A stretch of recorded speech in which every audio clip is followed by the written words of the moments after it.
the gigantic arena where bloody gladiatorial fights were staged. The largest ancient amphitheater ever built, a world wonder of the Roman destination.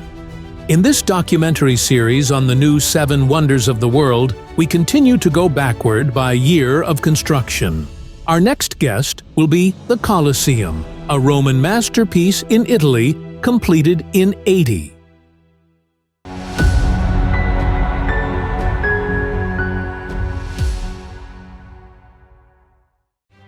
Colosseo, in its original Italian name, and Colosseum in English, it rises in the center of Rome, Italy's most UNESCO World Heritage Site, just east of the Roman Forum. The Colosseum, which has an oval structure, is the largest amphitheater ever built and still standing in the world. In 1980, it was listed as a World Heritage Site, and in 2007, it was voted one of the new 7 Wonders of the World in a worldwide vote. So who built this monumental monument, when and why? The first construction of the Colosseum was started in 72 by the Roman Emperor Vespasian, who ruled from 69 to 79.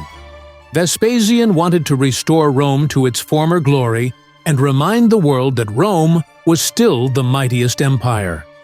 Where the theater was built, there was previously an artificial lake. The emperor started construction here by filling it in and creating a solid foundation 6 meters deep. In 70, he financed the construction with the spoils of the siege of Jerusalem.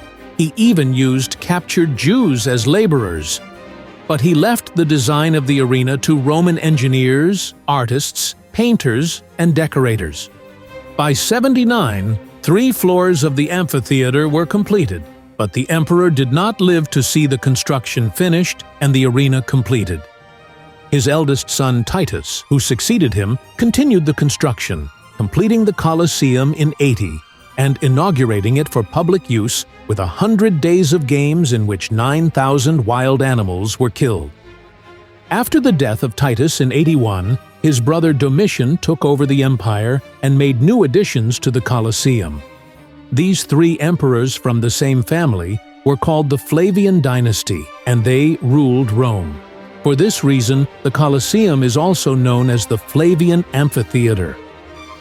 The origin of the name Colosseum is a bit complicated, but to put it simply, kolossos in Latin means colossal statue. In fact, opposite the amphitheater, there was a giant statue of the Emperor Nero, known as Colossus Neronis, meaning colossal statue of Nero.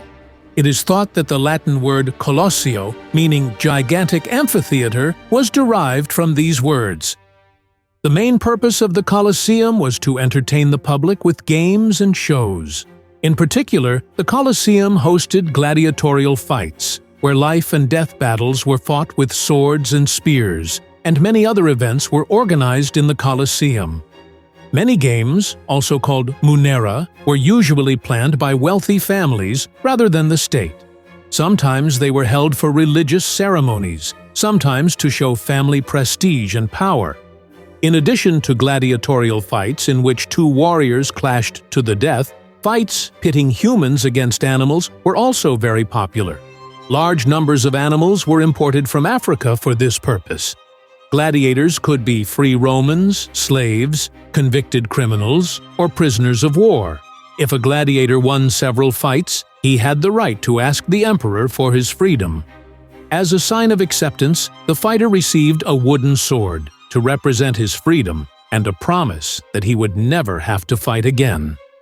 The Colosseum was sometimes used as a place of execution. Prisoners were either thrown to the wild animals or burned alive in the theater in front of thousands of Romans.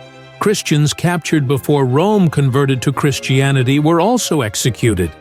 It is believed that between 300,000 and 500,000 people died in the Colosseum as a result of centuries of fights and executions. Of course, there were not only fights and executions. Drama, acrobat, magician shows, and reenactments of famous battles were also performed to entertain the public. In fact, if there was a sea battle to be reenacted, the theater would be filled with water. Triumphal processions were also held in the Colosseum. One of the most famous of these was the festival organized in 107 AD to celebrate Trajan's success in Dacia. The festival lasted 123 days, with more than 10,000 gladiators and 11,000 animals fighting in the celebrations. After the conversion of Rome to Christianity, and especially after the fall of the Western Roman Empire, the Colosseum fell into serious disrepair and was used for different purposes. In the late 6th century, the arena was turned into a cemetery. Subsequently, the numerous vaulted spaces in the arches running beneath the seats were used as dwellings and workshops. In the 12th century, the Colosseum became the property of the Frangipane and Annibaldi families, was refunctionalized first as a church and then as a castle for these two families. In 1349, a major earthquake caused the south facade of the theater to collapse, leaving it in its present semi-ruined state. The stone fragments were used to build palaces, churches, and buildings in various parts of Rome. In the late 15th century, Pope Alexander VI authorized the use of the Colosseum as a quarry, and it continued to be used as a quarry for centuries. Although restoration work was carried out from time to time, the Colosseum, which had been neglected for more than 1,000 years, was finally restored to its present splendor, with a large-scale restoration work initiated by the Italian state in 1990 and costing $20 million. According to today's inflation difference, this figure corresponds to $50 million. If we look at the general structure and dimensions of the Colosseum, unlike classical Roman amphitheaters, which were built with the support of hillsides, the Colosseum was built on a flat ground using limestone, brick, concrete, and volcanic stone in a completely independent oval structure. 189 meters long and 156 meters wide, the enormous theater covers an area of 30,000 square meters. If you want to walk around the Colosseum, you have to walk 545 meters. When we look at the size of the outer walls consisting of 4 floors, we reach a height of 48 meters. When we go inside, we encounter the 88-meter by 55-meter dimensions of the arena where gladiator fights were held. It is estimated that 100,000 cubic meters of stone blocks were used to build the entire amphitheater, and thousands of iron clamps weighing the equivalent of 300 tons were prepared to hold the stone blocks together. The first 3 floors with their arched structure were built during the reign of Emperor Vespasian, and the attic with its small windows was built during the reign of his son Titus. They even built a retractable canopy, also known as a velarium, to protect the roof from the sun and rain. The arches on the 2nd and 3rd floors each had statues of gods and figures from Roman mythology. There were 80 staircase entrances so that the theater could be filled and emptied quickly.